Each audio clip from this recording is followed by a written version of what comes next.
What's up, you guys? It's your girl LT here, back with another video. What's up, you guys? It's your girl LT here, back with another video. So today,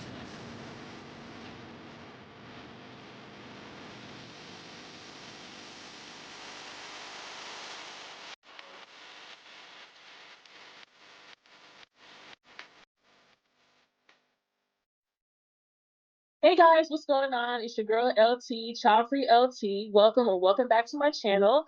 And today I have a very special guest with me. I have Miss Shayna Conde. She is a YouTuber and a journalist. She's also, of course, a child-free Black woman. So I wanted to have her on my channel today to discuss pretty much her child-free lifestyle. So Shayna, thank you so much for joining me today. Oh, thank you so much for having me. Excited to have somebody on the other side of the camera instead of me just ranting to my own reflection. It's always nice to go back and forth. Awesome. Well, first off, how I discovered you was that I saw your YouTube channel. I was kind of scrolling through some child-free videos on YouTube, and one of your videos had popped up. Not sure exactly which one it was, but it was just it was one just you discussing about living a child-free lifestyle. So I messaged you and I was like, hey, would you mind coming onto my channel, discussing your lifestyle and how you became child-free and whatnot? And you were open to it, so I'm so thankful for that. So we'll go ahead and get started with the interview. So first off, as a child-free Black woman, how has life been for you? Life has been significantly less stressful than my other friends who have a child, children, or are planning to have children. There's so much less that I have to think about in my life being a proactively child-free Black lady. It's been nice. I enjoy it and I recommend, which is why I rant about it. Absolutely. So, what was your earliest recollection of either wanting kids or not wanting kids? And also, do you think that maybe your childhood had any kind of impact on you being child-free? I think that my childhood absolutely had an impact on me being child-free now.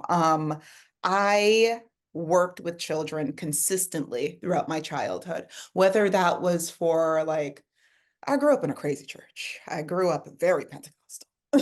Um, Mhm. and so there were the church that I grew up in, it had some pros, it had a lot of cons, but one of the things that I really enjoyed was that as a child, there was always a lot of community activities that were going on. And then as a kid, if you were active enough, then you got to enter into some kind of leadership position among the other children. So as a kid, I was at some point leading other kids, whether that was in like summer camps or things like that. I bring that up because their parents would consistently come up to me and be like, you're so good with kids. You're going to be such a great mom. Oh my goodness, Shayna, you're going to have so many babies. And I'm like 12. I'm like, what? Uh-huh. I'm a baby. So Right. um, I've had those kinds of things happen consistently, and it put kids in the forefront of my mind as a child, where I really had to, because I wasn't thinking about having kids. I was thinking about my next field trip, Mhm. but it because it was so prevalent, I really had to I had to face the question like, do I want kids? And then I would ask myself the question, I go, that don't sound right. But then I wouldn't think about it anymore because I was a child. And then the older I got, the more people were like, oh wow, you should really, oh, you know, the Mhm. TikTok, Shayna, Mhm. where's your man? Where's your, and I was like, ah. So I Mhm. just, so that yeah, there were always seedlings of it, but I didn't really have to face it until I got older. And then when I got older, I was just like, you know what? I never cared enough. I never wanted. Pregnancy horrifies me. I think Mhm. I'm good. I think I'm real good. So Uh, yeah. yeah, and it's nice that you discovered that, especially at your age or younger than your age, because everybody has a different phase in life when they become child free, or they know that the child free lifestyle will be better off for them. So I'm glad you would at least recognize that at a young age. So, um, being from a Black culture, what are your positive or negative experiences being child free around either maybe your family, your friends, colleagues? Have you had any kind of maybe mostly negative impacts coming from them when you told them that you don't want to have children? I That it's out aside from my friends and my mom, I don't really bring it up around my family. I think that because I travel so often and because I'm like planning a big international move this year and because I'm doing all of these other things, I think people have just been like, oh, Shayna's busy. Shayna, Hmm. Shayna don't got time for this, which Hmm. right. I don't want you to assume I have time for don't assume that I'm having kids. So, when it comes to people speaking negatively about me wanting to be child free, I have child free people in my family. Hmm. Um, and I come from both sides of my family. My mom and my dad's side are both Caribbean. I'm Hmm. first gen American. My mom is from Jamaica. My dad is from Haiti. Um, Hmm. on my dad's side, there's a lot of kids. There's so many children. Like throughout my childhood, I ran into cousins. I went to school with a cousin that I didn't know existed. Hmm. My mom and my dad, when they were married, one of their marriage counselors, my dad was Hmm. like, your last name sounds familiar. He was a cousin. I have a cousins group. I have a cousins Facebook group, so that way we could keep count of everybody that's on there. Guess how I would like for you to guess how many cousins are on the cousins group page since I last checked. Oh gosh, I'm sure it's a lot. 20, 25. I'm sure it's a lot. 92. So Oh wow. there's a lot of us. Yeah. Too many of us. Um, so my dad's side has kids on kids on kids on kids. My Hmm. mom's side is the one where every now and then I come across a child-free person, in an older generation. So it's within the sphere, but nobody really talks about it. They just Hmm. say, oh yeah, Auntie, she just never had kids, but look at all these other things, as if all of these other things that she does or is doing is counteracts the negative thing of she doesn't have kids. And I'm assuming that they're saying the same thing about me, which like people are gonna have their thoughts, feelings, opinions. Just don't talk to me about having kids. That's fine. So yeah. Absolutely. So, your parents ever kind of dropped hints about them wanting grandkids? Did they ever drop those kind of hints for you? Yes. My dad is insane. So he's not in the picture. I have made a very intentional boundary with him. My mom is an absolute angel. I love her. She will be the greatest grandmother to my brother's children whenever he decides to have them with whichever. I don't know. It's not on me. And she knows that it's not on me. Um, Right. but she also from a very I can't remember how young, but I do remember her when I was younger being like, da da da da da for my grandchildren, or Mhm. oh, I can't wait to do this with my grandchildren. And I'm like, because I'm not an only child, my brain just registered that as, oh, well, I guess Tyler's having kids at some point. Mhm. Yeah. Um, and then there were a couple of times where she like hinted it at me. And I was like, you got to talk to your son about that. Yeah. And just like lightly played it off as a joke until I got older and I really just had to sit her down and be like, Mom, I am uninterested in having children indefinitely.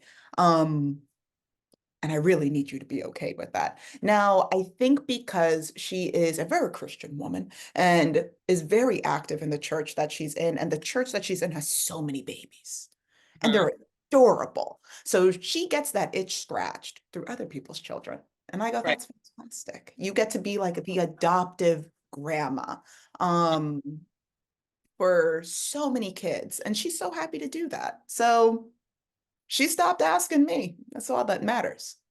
Mhm.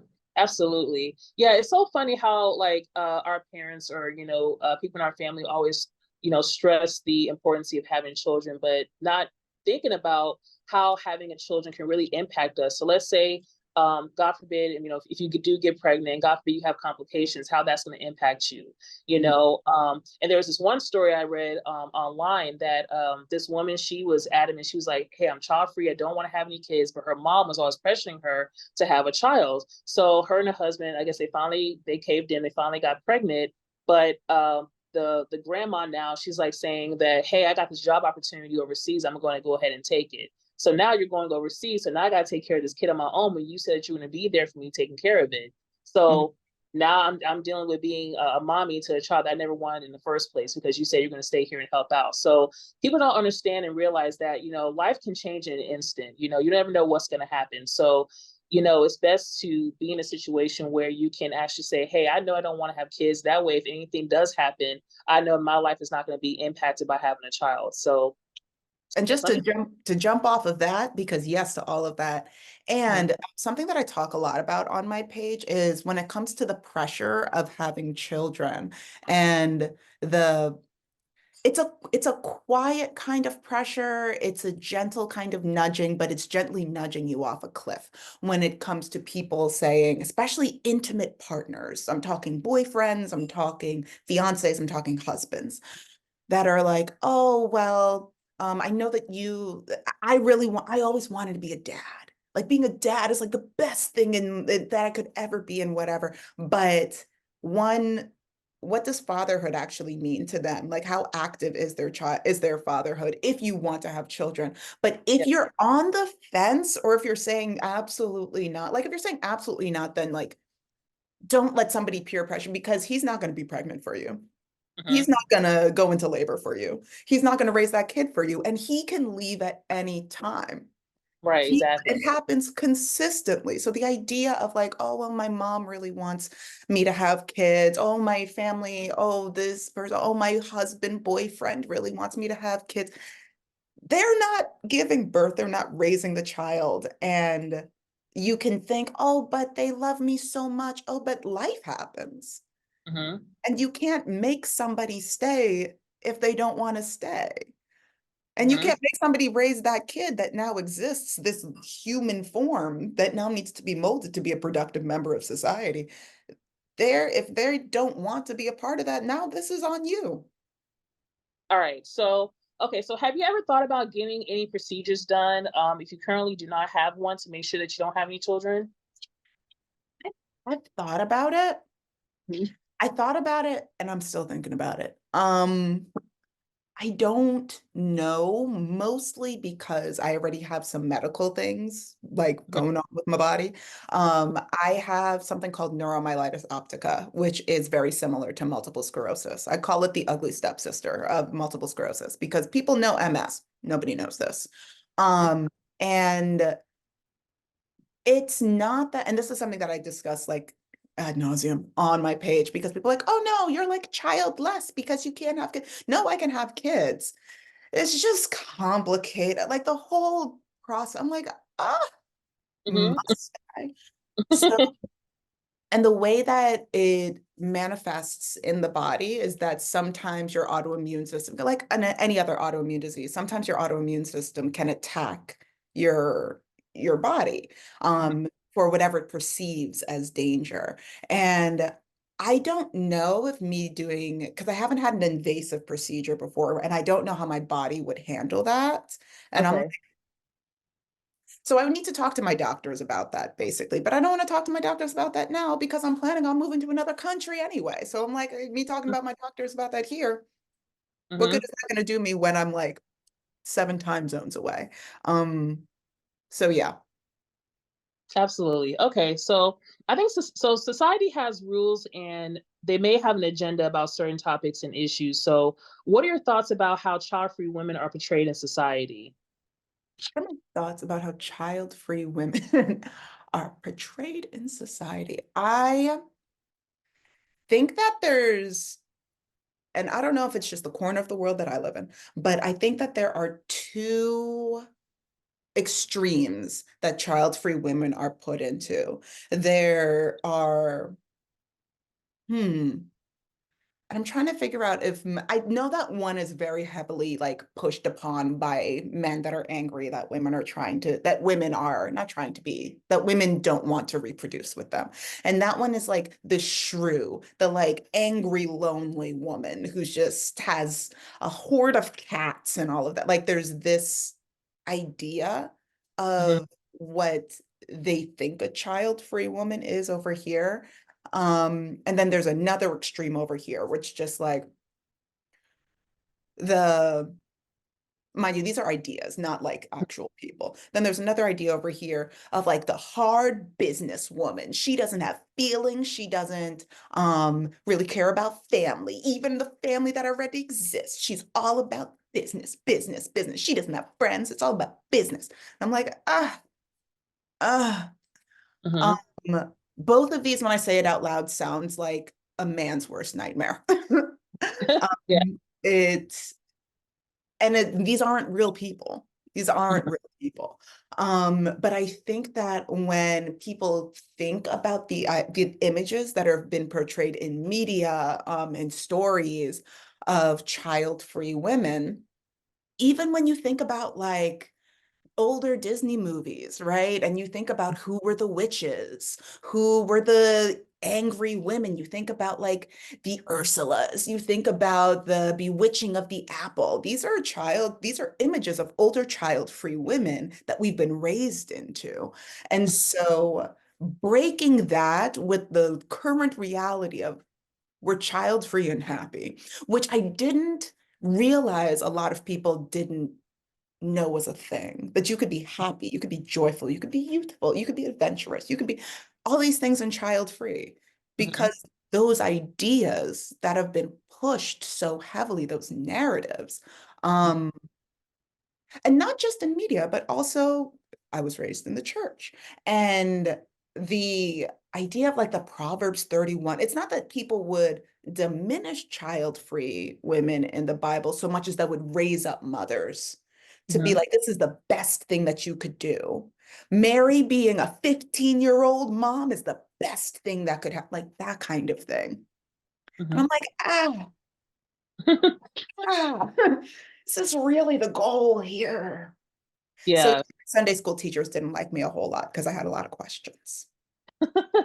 Yeah, I bet, I bet. Even just thinking about social media, like being on Instagram where people are going to be showing you the highlights of their children's, the stuff that their children do as they grow. And they're not going to ever show you the lowlights. They're not going to ever show you that the kid, got sick at 2 o'clock in the morning, you have to take it to the ER. They're not going to show, the baby had a temper tantrum at Target. So they're not going to show all these extra stuff that these kids go through. They're going to show you their highlights, not their lowlights. So but yeah, I think as more, because I'm, going online and reading some regretful parent stories, I'm glad that there's people who are actually coming out saying that, parenthood is not all sunshine and rainbows. There are some things that goes on, whether it goes on something with a child, maybe it goes on something with their partner or their spouse is going on. So it's just, I'm glad that there's more people who are becoming more open and saying, hey, look at our situation, and that way you can always decide whether the parenthood could be for you or not. So women normally have a certain window to produce a child. So have you thought about, if you change your mind in the future, would adoption be a possibility for you?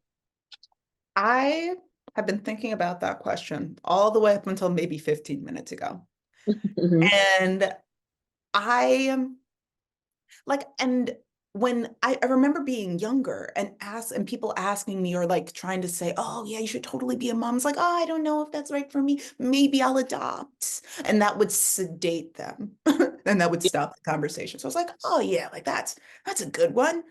Hmm. I'll adopt. And then I thought about it some more all the way up until 15 minutes ago. And I was making my lunch, I guess. I don't know, maybe late breakfast. Anyway, so I was making my food and I thought about hearing a little voice behind me calling for mom, and that mom is me. Hmm. And sure, I didn't give birth to the child, but like that baby's calling for mom, and I'm the person that has to respond. And I went, absolutely not. Um, Like, yeah. like it was such a visceral response. Um, Like, you better get somebody else. I can't help you. oh my gosh. Like, Get okay, somebody, huh? get somebody else to do it. Anybody else? And then the thought of like me being in a house by myself, like live, laugh, loving my life. And Hmm. then there's like a 7-year-old who's like, Mommy, I need, who are you? Right. Mhm. So, I don't think that that's for me. I am very happy with the idea of being the like auntie, like the fun child-free auntie. Yeah. Yes. Yeah, I love that. I love other people's babies. Like I love playing with another person's baby and then I give them back and I say, I'll see you in an undisclosed amount of time. That's Uh, great. I'm it's currently living child-wise, my dream situation. Oh, absolutely. Yeah. I actually did a poll on my channel a few days ago and I was like, what was the top, like the number one reason why you're child free? And a lot of people said they just don't want the responsibility. They don't want the responsibility of taking care of another human being. So people just A don't want lot the, of responsibility. Like yeah. there's a lot of people, and I think that, and this is something I know we can talk about like the dating situation in a little bit, but like I think that a lot of people have an idea of what parenting is, but they base that idea of parenting on their least active parent. I Mm, think that a lot of men base their idea of what fatherhood looks like on what their dad did, but their dad was barely present. Their dad doesn't know how to change a diaper. Their dad, that terrifying like YouTube TikTok series where interviewers were going around on the street talking to fathers with their children there. And the one that was the most visceral to me, it was a dad and his like 8-year-old, somewhere between like 8 to 10-year-old daughter. And the interviewer goes to the daughter and says, "Close your eyes." And then he goes to the dad and says, what color are your daughter's eyes?" hmm Oh yeah, I saw that. The man got it wrong. Like, but it was all of these things. Like, they don't know if their child has a peanut allergy. They didn't know what age or like school they went to. They didn't, there was so much. And I'm like, that's what they think fatherhood is, though. And we've been made to believe, oh, like, ha ha ha, dads are incompetent. Ha ha ha, it's a funny joke. No, they're raising people. hmm Like, it's that's the worst part, but also that's somebody's partner, which just means that that's even more work being put on the other partner in the situation because they now have to pick up the slack from that partner and be a full parent. So you have to be a parent and at least a half, maybe a hmm parent and 3/4. Right. Yeah. Yeah. The woman, like she's doing all pretty much all the parenting sometimes. And the guy is just like just there. Like I remember I saw something on Instagram where there was this woman, I get her woman, the woman and her husband and two kids, they were all out to dinner. The dad was sitting by himself pretty much, and the two kids was all crowding around mom, and the mom couldn't finish her meal because she was too busy entertaining the two kids. It's like, oh, just the yeah, it's That's just there's the daily life of a lot of people. That's a mhm. daily life of a lot of women and a lot of people with uteruses. And not just that, but like you take that on top of, let's say that now every time you sneeze, you pee. Yeah. Yeah. Because, hmm yeah. Yeah, for sure. Oh my gosh. So, we all probably have heard a lot of the child free stereotypes from people that oh, you're child free, that means you hate kids, or you're child free, that means that you have all this extra free time or this extra money, which that may be cases with that, but you're child free, that means you may have some animals or some pets that you may have to keep you company. So what child free stereotype that you feel that you do not fit in? The ones that I do not fit into are I love children. I hmm love children so much that I have chosen to be child free.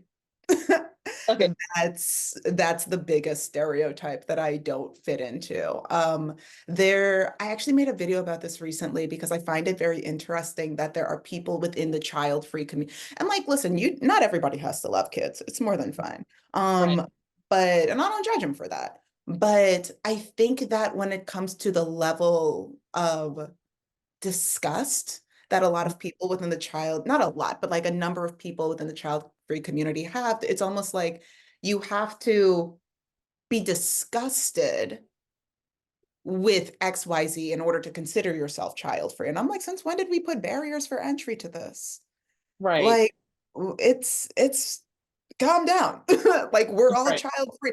I don't want to have kids for this reason. They don't want to have kids because of climate change and like violence against women and all of these things, war. Like that person doesn't want to have kids and we're all child free. It's fine. Everybody calm down. But it Right. turns out that a lot of people don't feel that way, which I hmm find fascinating.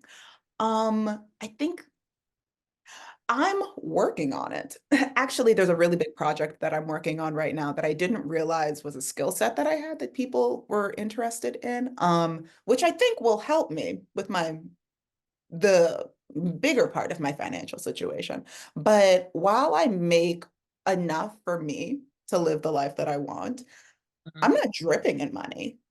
Hmm. Not, Right. it's not like Willy Wonka's chocolate factory over here, but it's like a golden fountain or like Mhm. a solid gold goose set. It's not like that. But I'm making enough to get by. And I think that there's this, I will say because of the career that I'm in, I'm a travel journalist, like travel, food, bev journalist. I get to go to a lot of places and eat a lot of very fancy food for Mhm. free. Yeah. But sometimes I post pictures about it, not often. I try to like bring some of my followers on my YouTube channel into what a press trip looks like and where I'm going and where I'm meeting and who is this person and all of that. It's interesting that not a lot of people are interested in that right now. I was like, really? Nobody? Okay. Maybe that'll change. Who knows? But Hmm. there is this idea of, oh yeah, you're going all these places, you're doing all these things, you're like eating at James Beard Award when clearly you must have millions. And I go, you're assuming, but no, absolutely not. Yeah. Yeah, I mean, it's funny how people just automatically assume stuff, and especially like, maybe you are in a better financial place being child free because you don't have the expenses of, spending money on a child. But it's like, what if you're paying off a student debt? What if you are paying off other bills that you have right now? It's like, okay, well, you have all this extra money. If that's the case for you, great. But at the same time, that's not always going to be the case for a child free person because at the end of the day, if you're the one that's paying your own bills, nobody's helping you out financially, you may not have all that extra money that, other people assume that you have. Yeah. So, And it so really, before you dive in, just to jump off of your what you just said, it's not that I think that when I hear people say, oh, child-free people have so much money, it's right. what I actually hear from my own lived experience is I have enough money for me, but the people that I know who have kids Hmm. also only have enough money for them. And Right. somehow they have to, the amount of biblical references that I'm making, like you got to turn like 2 loaves and a fish into Hmm. like 17 loaves and a whole snapper somehow. But you only have so much. So it's not that people who are child free have more. This is so sensitive. I'm so sorry. I don't know how to make that stop happening. No problem. Um, but it's not that people who are child free have all of this extra money so much as people who have kids and have not fully, and I understand society is the way that it is right now, which is why I think a lot more people should be child free. Right. But we all generally have a similar amount of resources. But if you don't have the excess resources for another person who needs that excess, then like, it's not that I have more money. It's just that I'm only taking care of me. So it Right. appears as though I have more money, Hmm. but it's the same. Yeah, absolutely, for sure. So, in your current career, or even maybe a past job or career, have you experienced any discrimination with being child free at your job? No. Why? Because I am freelance. I don't have to deal with people on a consistent basis. If people feel a way about me, then I say, all right, I guess I just won't work with you next time. Have a blessed evening. I, and it's one of my favorite things about being freelance. I don't have to work with people who feel strongly against me consistently. I figure it out in the first go around and I say, all right, I have done my due diligence and I am off in another direction. Also in the journalism space, it would be, but I mean, it could happen anywhere. It would be very confusing for it to happen within my career. Hmm. Yeah. But also, people have said wild other things. So I guess it could happen. I just haven't experienced it. Okay. Okay. So, some people may say or think that if you do not have kids by a certain age, that something is wrong with you. I know a lot of men typically get that if you're not, a father by a certain age, something's wrong with you, or that they question their sexuality, things like that. So, Wait, yeah, what? yeah, I've had guys on my channel who are child free, and they would say that people automatically assume that they were gay, and I'm like, wow. So that's yeah, that's yeah. So how do you feel about that? Like, how do you respond to people that say, "Oh, you're past 25, past 30. Once you get to a certain age, and you don't have kids"? You know, what's your response to that?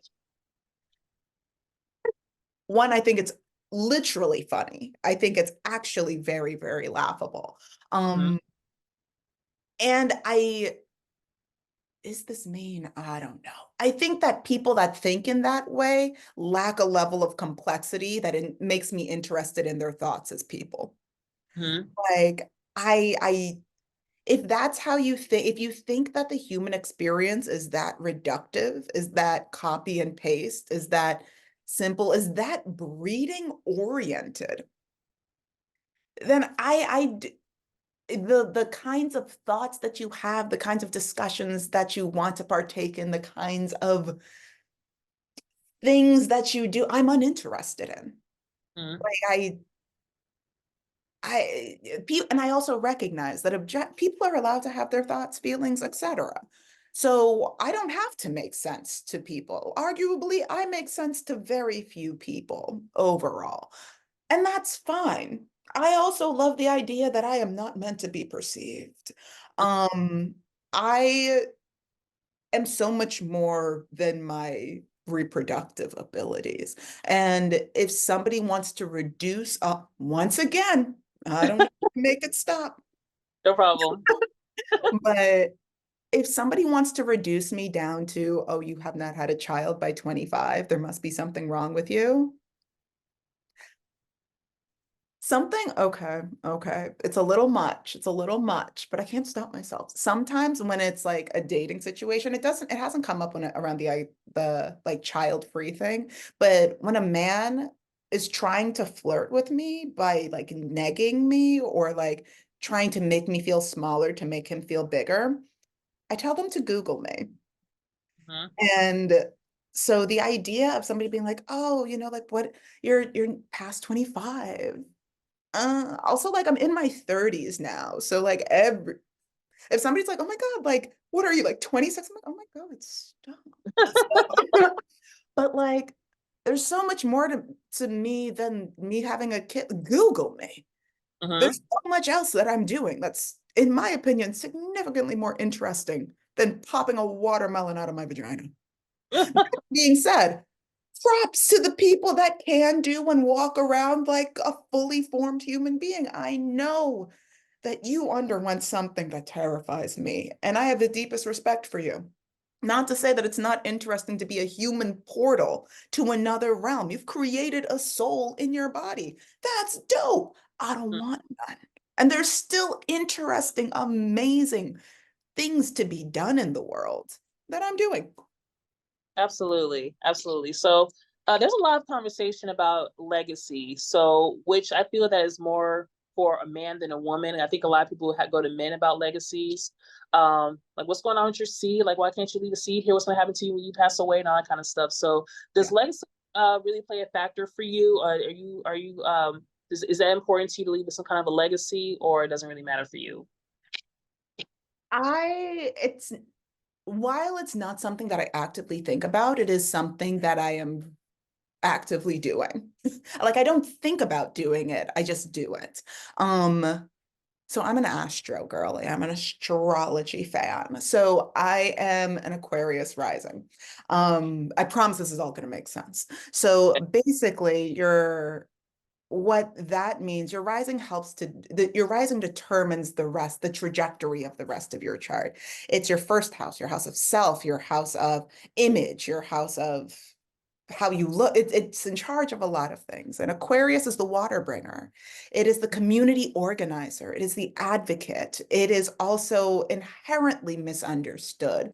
It has aqua in the name, but it's a water sign and it's fixed. So you think about solid earth, so the solid air. Mhm. What's solid air, right? I think Right. about it as that wall of wind that comes at you in the midst of a hurricane. There's no water in it. It's just whoosh, Hmm. Aquarius. Yeah. Um, and so when I think about my legacy,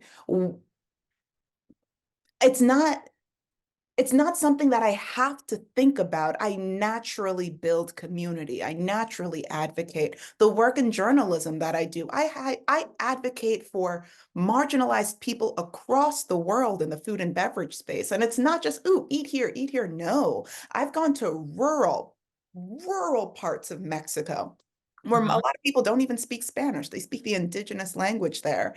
And I've interviewed so many women in that space that have been pushed out of an industry that they were born into. And then they're trying to create this space for themselves. I've gone to Turkey and I've met people in like bazaars that I've like, there's so much more that I think about when I think about legacy that I'm already doing Mm-hmm. that it's not that it surpasses, it just adds more to the conversation than just children. Right.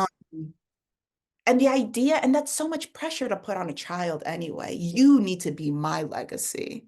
Right. Why can't I be my legacy? Why can't I do something right here, right now with my own current existence to better the world as it is? Why would I put that on a child that just got here? He don't even know he exists yet.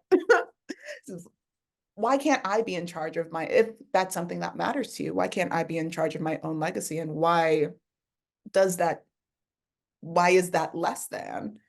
Mm-hmm. Because I have not reproduced. It just, Absolutely. there's a lot of things that just don't make sense to me. Like when people say those things, I'm like, that, Mm-hmm. it doesn't make sense. Mm-hmm. So Yeah. So I was kind of stalking your Instagram a little bit, and I'm so happy to see especially Black women traveling. It's just it motivates me to honestly travel myself. I don't really get out too much, but maybe I'll plan something once a year to travel somewhere. But I'm just so happy that Black women are also, they're like, hey, I'm doing this for a living, you're a travel journalist, or Black women who are traveling just because they want to, you know what I mean? So I'm just so happy to see that, because I know especially in our community, I've noticed a lot that people will make excuses by not going anywhere or anything like that. So you're the kind of person that's like, hey, I'm just gonna get up and go. Whether I'm going by myself or if I go with someone, I'm just gonna get up and go. And that's where I'm trying to be in my life as well. Because like being a child free, we have that benefit of really we can travel as much as we want to without have to worry about bringing the kid with us if we don't want to. So mhm. I love the fact that you were, especially an international traveler, that you like to go to different countries and you like to do that. So that's really awesome to see. So I'm so grateful to see that. So honestly, it's motivation for me to get out there as well. So Yeah. And with that, a further encouragement is that as I travel, I see in well, except for like the rural towns in Mexico. yeah. um, But in most of the countries that I've been to, I have seen either individual Black women solo travelers or groups of Black women traveling. In that bazaar that I mentioned in Turkey, it's like, Mhm. excuse me, it was in Bodrum, which is this beautiful beach town. And there was a group of like four, maybe five Black women that were also in the bazaar, and they were taking pictures. And it's always so much fun to come across other Black women, just like, oh, and we Yeah. just like, that thing that we were just like, okay, purple, I see you, polka dots, hair, hair. And then everybody starts taking pictures. It's like immediate sisterhood. And that Mhm. becomes so much more magnified when you're abroad. Mhm. And it always feels so good. Like I'm getting giddy now thinking about it because it always invigorates you Mhm. as you travel. And I'm really excited for you to start your travel journey, whether that's with friends or solo. I'm a big solo travel advocate, big Mhm. solo travel advocate. Mhm. Um, are you an extrovert by any chance? I'm more of an introvert. Well, I would say I'm an introvert extrovert. I'm introverted with people who, if I don't really like you or feel like we'll get along, or if you're a brand new person that I just met you today, I'll probably be a little more shy. But as time goes on, if I more get to know you, I can open up to you a little bit more as I get to know you. So I think when I was young, I was very shy, so I was very introverted growing up. But I think now I'm more introvert extrovert, if that makes sense. I'm extrovert. I'm introverted if I don't know you, but I'm extroverted when I'm comfortable with you, if that makes sense. Solo travel, I think, is a way to tap into the colors of what that extrovert looks like for you. Um, Mhm. Not to say that you have to take the introvert and put it in a corner. No, no, no, no, no. It's just it encourages you to explore connectivity and like energetic connections with people. Because I find that in my solo travel, I make friends so easily when I solo travel. And that's just because I think that I've come to an understanding of who I am as a person that energetically radiates. And Mm-hmm. so when other people that are on a similar wavelength pick that up, I've Mm-hmm. been at parties where I didn't know a single person and I scanned the room and I saw this one lady and then she immediately saw me and we both pointed at each other and then we Mm-hmm. walked towards each other and she was like, I think you're a friend. And I go, I think you're a friend. And then she was my she was, no, she was my tied for my closest friend when I was living in Barcelona for 3 months. Mm-hmm. And he's coming to Chicago for a little bit. We're still in touch. She's from Mongolia. Like she Oh, just, wow. yeah, like and that kind of thing happens all the time. And it's really, really nothing short of magical. I'm so excited for you to start traveling more and having your own magical stories. Yeah, I mean, I live in Florida right now, so I've traveled by myself to a couple states so far. I have a Disney meetup that I'm doing in May, and Mhm. then I'm doing me and my family we're going to Hawaii in June for my mother's birthday, so we're doing that in June. So that'll be kind of a trip for the family trip. But like, I definitely want to do more solo traveling. I think it's honestly the best way to travel if you can go by yourself because you don't have to rely on other people. If you got the money and the time, you can go ahead and go.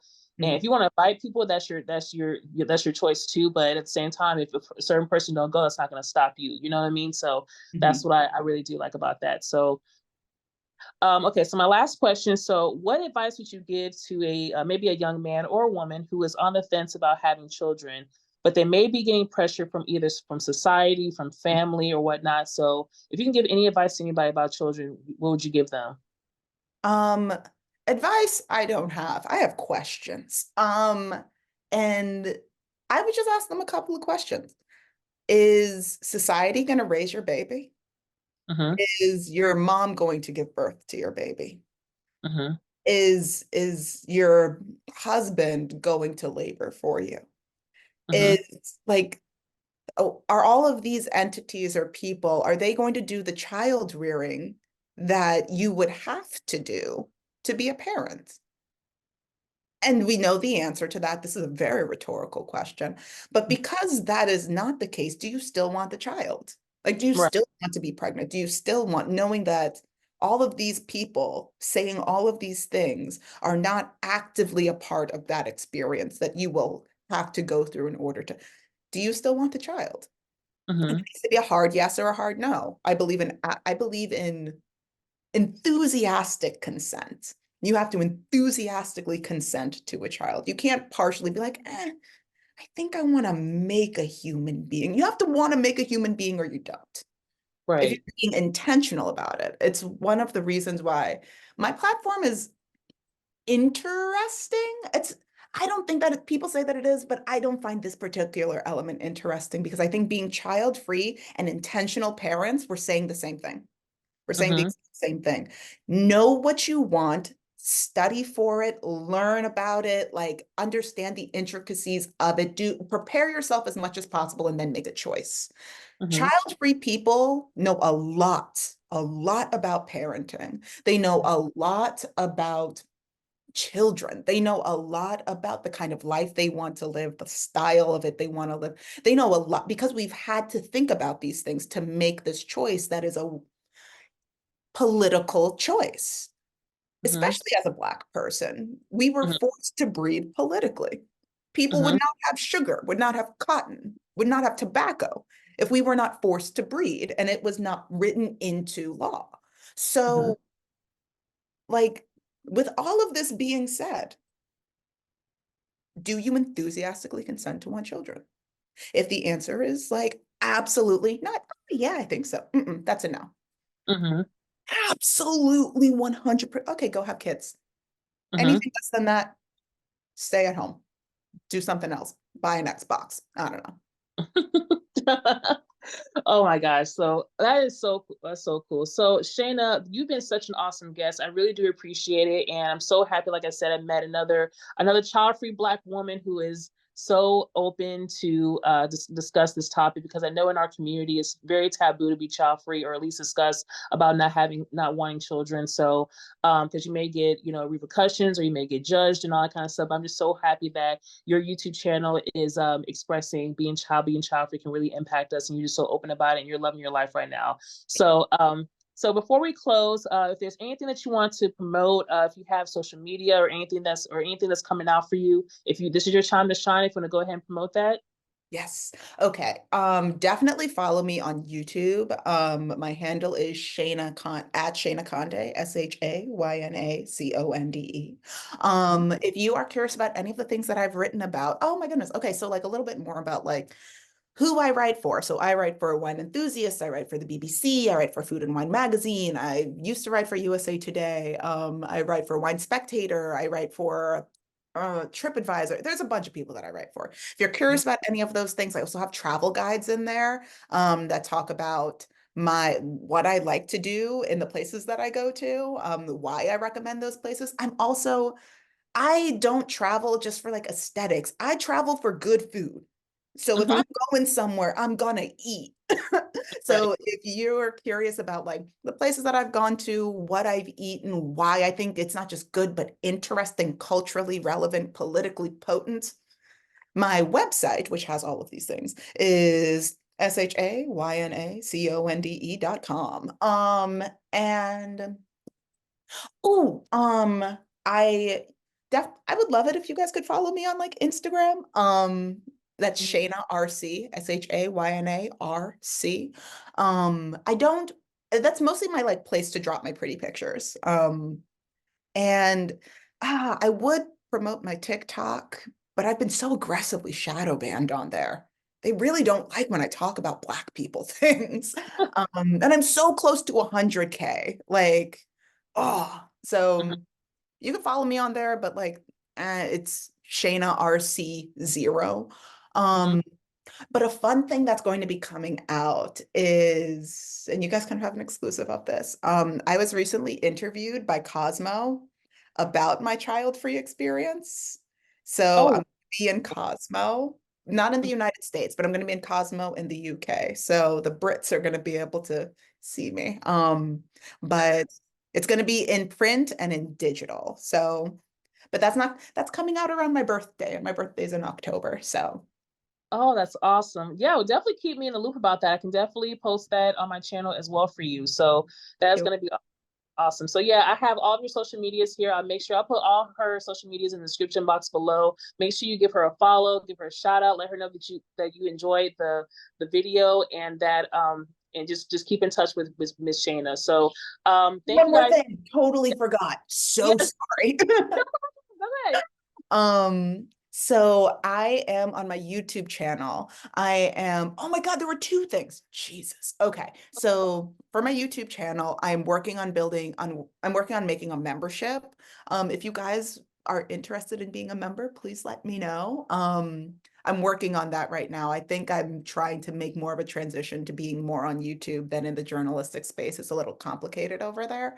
And the thing that, if there are any small business owners that, whether you have like an in-person shop, a brick and mortar, or an online store, if you're curious about PR, how to do it for yourself, how to market yourself, how to do all those things, because I work with so many representatives, companies, I picked up a lot along the way. It's actually me being able to implement the things that I've learned is how I've been able to feature, like how I got featured in going to be featured in Cosmo. So I'm going to be launching something called a fractional PR management program, where basically I teach small businesses and small business owners and teams how to do their own PR for new product launches, for all of these things. So if you're interested in that, there's going to be tiers of programs that I'm going to be doing. But if you're interested in that more information on that will be on my website. Now that's Awesome. everything. No problem. That sounds so amazing. Like I said, I'll put all of her social medias in the description box, so please give her a follow. Just a couple announcements for me. Mentioned this as well regarding the Child Free meetup. So we're doing that May 2nd and May 3rd. May 2nd will be all the way out in Disney World, and then May 3rd will be at Universal Studios. So if anybody is in the area or want to come, if you're out of town, you don't mind driving or flying in, please let us know, and we'll definitely keep you guys updated with the details on that. And follow me also on social media. I'm ChildFreeLT on Instagram and also ChildFreeLT on TikTok. If you want to reach out to me via email, send it to me, childfreeblackwoman@yahoo.com. And other than that, Shayna, thank you once again for your time. I do appreciate it so much. And good luck to you in all of your future. I know you mentioned you're going to be, moving out of the States. So I wish you nothing but the best overseas. And we'll definitely be keeping in touch. And I'll be reaching out to you on your social medias and stuff with you. Yeah, it was so nice talking with you. I'm so happy that we got to e-meet. Yes, yes, absolutely, absolutely. So, Shannon, thank you once again. And guys, please follow her once again and follow me as well. Other than that, this is Child Free LT signing out. Thank you guys so much for watching. Until the next time, I'll see you guys later. Thanks, bye.